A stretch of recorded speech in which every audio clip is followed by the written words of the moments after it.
amin dahabin, amin fiddotin. Apakah Tuhan kamu dari emas, atau dari perak, atau dari yang lain? Karena bayangan mereka Tuhan itu adalah satu sosok yang bisa dilihat. Maka mereka menuntut pada Nabi Muhammad, kalau memang Nabi Muhammad memiliki Tuhan yang berbeda, wujudnya seperti apa? Maka Allah menurunkan surat Al-Ikhlas, Qul huwallahu ahad, Allahus shomad, lam yalid wa lam yulad wa lam yakul lahu kufuwan ahad.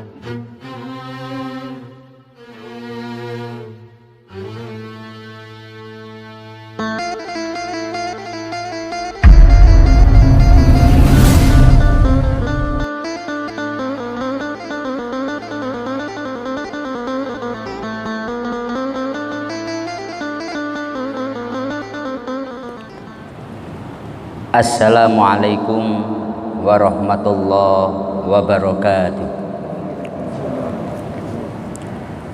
Alhamdulillah wa syukrulillah wa bini'matillah, la hawla wa la quwata illa billah. Rabbi shrah li sadri wa yassir li amri wahlul 'uqdatam min lisani yafqahu qauli. Kepada yang kami muliakan segenap jamaah Masjid Agung Batam yang dirahmati Allah Subhanahu wa taala. Seperti biasa, setelah melaksanakan sholat zuhur, sejenak mari kita bersama-sama mengikuti kajian tafsir Asy-Syafi'i. Selama kurang lebih 7 menit ke depan, marilah kita bersama-sama niat thalabul ilmi dan juga niat iktikaf di masjid kita ini, agar duduk kita bersama oleh Allah dicatat sebagai ibadah. Adapun pembahasan kita kali ini sampai pada ayat 90 di dalam surat Al-Isra. Allah berfirman, Bismillahirrahmanirrahim. Wa qalu lan nu'mina laka hatta tafjura lana minal ardi yanbu'a aw takuna laka jannatum min nakhilin wa inabin fatufajjiral anhara khilalaha tafjira au tusqitos samaa kama za'amta alaina kisafan au ta'tiya billahi wal malaikati qabila au yakuna laka baitum min zuhrufin au tarqa fis samaa'i walan nu'mina liruqiyyika hatta tunazzila alaina kitaban naqra'u Kul subhana rabbi hal kuntu illa basyarar rasula. Yang artinya, mereka berkata, orang-orang kafir Mekah kepada Nabi Muhammad, kami tidak akan percaya kepadamu hingga kamu memancarkan mata air dari bumi untuk kami, atau kamu mempunyai sebuah kebun kurma dan kebun anggur, lalu kamu alirkan sungai-sungai di celah kebun yang deras alirannya, atau kamu jatuhkan langit berkeping-keping atas kami, sebagaimana kamu katakan, atau kamu datangkan Allah dan malaikat-malaikat berhadapan muka dengan kami, atau kamu mempunyai sebuah rumah dari emas, atau kamu naik ke langit. Kami tidak akan mempercayai kenaikanmu itu hingga kamu turunkan kepada kami sebuah kitab yang bisa kami baca. Katakanlah Muhammad, Maha Suci Rabbku, bukankah aku ini hanya seorang manusia yang menjadi Rasul? Di dalam kitab Imam Asy-Syafi'i beliau berkata, Allah memberitahukan kepada Rasulullah Sallallahu Alaihi Wasallam perihal beberapa orang kafir bahwa mereka tidak akan beriman, sebagaimana di dalam ayat yang kita bahas, wa qalu lan nu'mina laka hatta tafjura lana minal ardi yanbu'a. Ayat ini merupakan ayat perdebatan Nabi dengan orang-orang kafir. Jadi Nabi Muhammad itu beliau menghadapi orang-orang yang sangat keras kepala. Mereka diajak untuk beribadah, iman kepada Allah itu betul-betul sulit.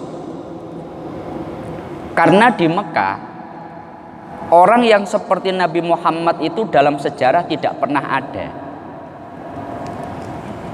Artinya di Mekah itu bukan daerah seperti katakanlah orang-orang Yahudi yang punya sejarah para nabi-nabi sebelumnya. Maka kalau di Mekah kata nabi itu satu perkara yang asing, kitab suci satu perkara yang asing, malaikat satu perkara yang asing. Maka ketika Nabi Muhammad menyebut Allah Subhanahu wa ta'ala, mereka itu membayangkan Allah bentuknya seperti apa. Ketika Nabi Muhammad menolak sekian banyak berhala-berhala dari orang-orang kafir, sampai terjadi perdebatan, contohnya dalam surat Al-Ikhlas. Mereka mendatangi Nabi Muhammad, kemudian mereka berkata, "Siflana robbak ya Muhammad." Muhammad, kamu sering mengatakan bahwa kami itu menyembah Tuhan yang salah. Kalau memang kamu tahu Tuhan yang benar, sebutkan Tuhan kamu itu seperti apa.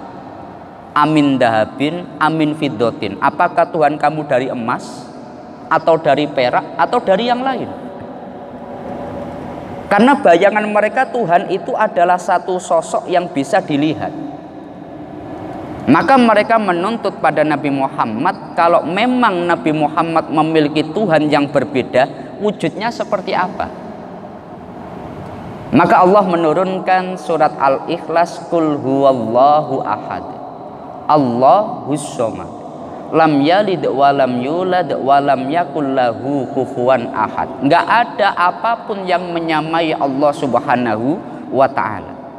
Karena Allah tidak dari melahirkan atau dilahirkan. Dalam ayat itu, Qul huwallahu ahad, Allah itu esa. Orang-orang kafir di Mekah itu punya 360 berhala. Mereka punya pikiran, karena kebutuhan orang banyak, manusianya banyak, kebutuhannya banyak, maka Tuhannya juga harus banyak. Akhirnya mereka berkata, la taqumu bihawaijina salasu mi'atin wasituna asnaman. Kami ini sudah punya 360 Tuhan, itu pun kami masih belum cukup.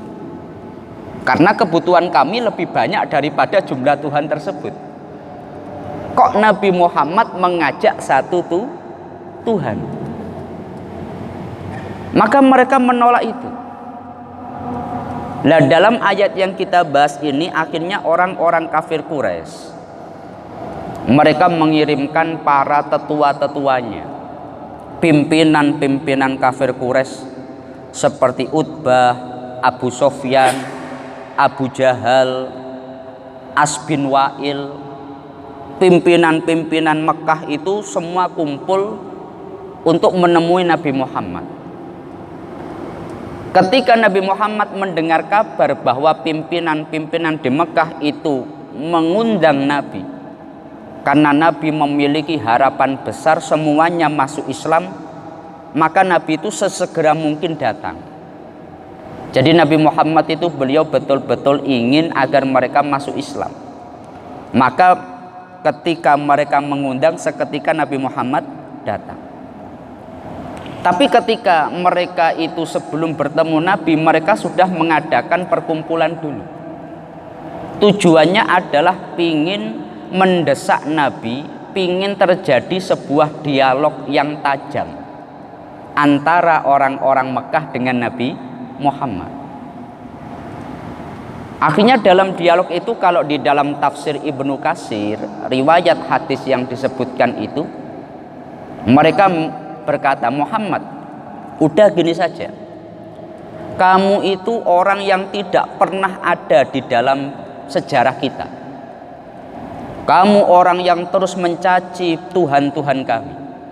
Kamu memecah belah daripada kami. Udah gini saja, kalau memang kamu ingin jadi orang paling kaya, kami akan mengumpulkan harta. Kamu orang paling kaya di antara kami sanggup. Kalau kamu ingin jadi orang yang punya istri paling cantik, akan kami carikan.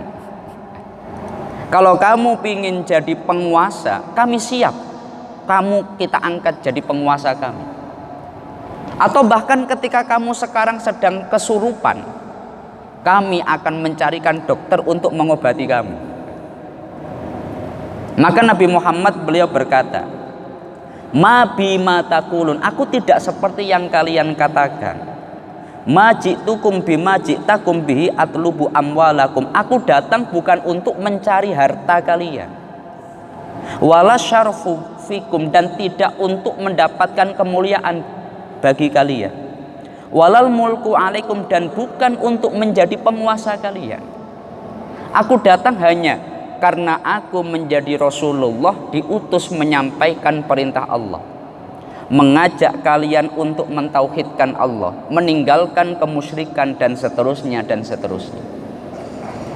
Akhirnya mereka setelah argumentasi ini mentok, mereka membalik logikanya. Udah, kalau memang kamu tidak bisa yang kami pinta, gini saja. Ya Muhammad, fa in kunta ghairu qabilin minna ma aradna 'alaika qad alimta annahu laisa ahadun minan nasi atyaqa minna biladan. Kamu tahu, kita tinggal di Mekah. Mekah ini adalah tempat paling tandus, dikelilingi gunung-gunung. Di sini nggak ada pepohonan. Kalau memang kamu benar, udah sekarang gini saja. Rubah gunung-gunung itu agar semuanya yang menghalangi Mekah ini hilang. Jadikan Mekah ini seperti di daerah-daerah lain, ada pohonnya, ada sungainya. Dan munculkanlah kami harta yang banyak. Kalau memang kamu tidak ingin seperti itu, sekarang rubah. Kita ini orang yang nggak punya. Maka kalau kamu memang betul-betul seperti yang kamu dakwakan, rubah gunung itu jadi emas. Munculkan air sungai di sekitaran sini. Maka Nabi Muhammad berkata, aku diutus bukan untuk itu. Aku diutus bukan untuk hal-hal seperti ini. Aku membawa risalah dari Allah Subhanahu wa ta'ala. Terus yang disampaikan Nabi Muhammad itu, setelah argumentasi kedua ini mentok, mereka membalik lagi. Kalau kamu tidak mendakwat agama yang baru ini bukan untuk dirimu, dan juga ternyata tidak memberikan manfaat bagi kami, udah gini saja, turunkan langit, datangkan azab langsung kepada kami. Luar biasa itu, Pak. Argumentasinya itu betul-betul tajam sekali. Atau kalau perlu kamu naik ke langit, ajak Tuhanmu untuk turun. Atau kalau perlu kamu ajak malaikat untuk mempersaksikan bahwa kamu adalah orang yang benar. Bahkan kalau dalam hadis sebutkan, kalau perlu hidupkan kembali orang-orang yang telah wafat dari kami. Contohnya Usai bin Kilab, orang yang paling jujur dalam sejarah kita. Bangunkan dia dan dia akan kami tanya. Kalau dia membenarkan kamu, kami iman kepadamu. Maka Nabi Muhammad sekali lagi menjawab, saya nggak diutus untuk itu. Ya Pak ya, saya tidak diutus untuk itu. Makanya ayat ini ditutup dengan Kul subhana rabbi hal kuntu illa basyarur rasula. Aku ini hanya manusia biasa, tetapi oleh Allah aku dijadikan sebagai utusannya. Maka ini menjadi satu perkara yang memang sulit.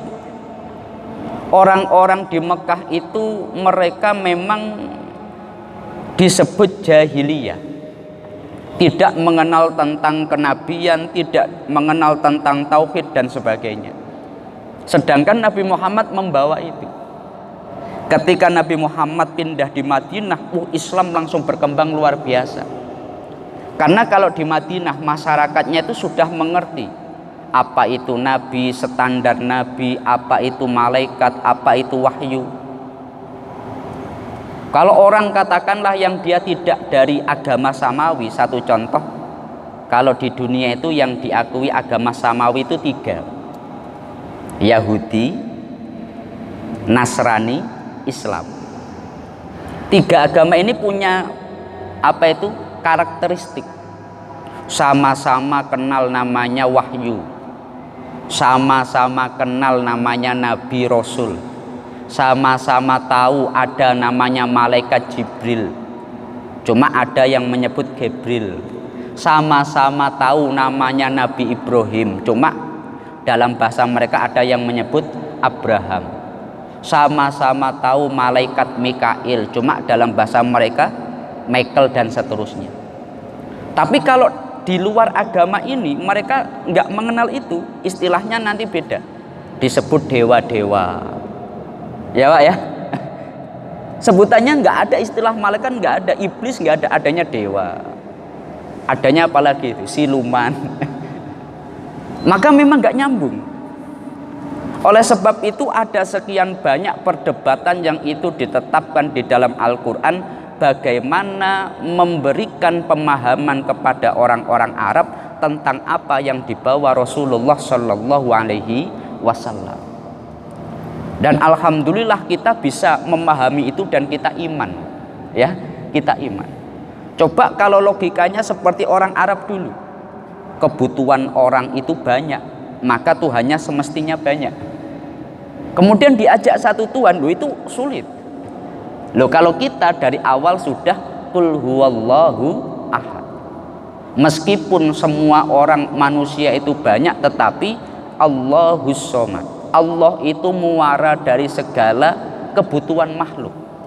Makanya ayat ini memberikan gambaran kepada kita perjuangan Rasulullah luar biasa. Bahkan Nabi itu sampai terjadi perdebatan yang begitu tajam. Kalau memang kamu betul-betul Nabi seperti yang kamu dakwakan, coba kamu bisa enggak gunung-gunung itu kamu pindahkan dari Mekah biar Mekah tidak sempit. Kamu datangkan air di Mekah ini biar kita tidak tandus. Ini kan repot Pak. Standar iman kok model seperti ini repot.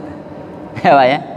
Nah ini makanya alhamdulillah kita menjadi golongan orang-orang yang memang bisa memahami dan mengimani serta menjalankan perintah Allah. Coba kalau golongan Abu Jahal, Abu Lahab yang model berpikirnya kayak gitu, akan begitu sulit Pak, untuk menerima qul huwallahu ahad. Dan ini semoga bisa bermanfaat untuk kita bersama. Mari kita tutup dengan membaca surat Al-Fatihah. Semoga Allah senantiasa menambahkan hidayah kepada kita semuanya, dan semoga kita semuanya oleh Allah dijadikan golongan orang-orang yang husnul khotimah. Al-Fatihah. A'udzubillahi minasyaitonirrajim. Bismillahirrahmanirrahim. Alhamdulillahirabbil alamin arrahmanirrahim maliki yaumiddin. Iyyaka na'budu wa iyyaka nasta'in. Ihdinas siratal mustaqim, siratal ladzina an'amta 'alaihim ghairil maghdubi 'alaihim waladdallin. Amin. Kurang lebihnya dari kami mohon maaf. Akhirul qauli wallahul muwaffiq ila aqwamit thoriq. Wassalamualaikum warahmatullahi wabarakatuh.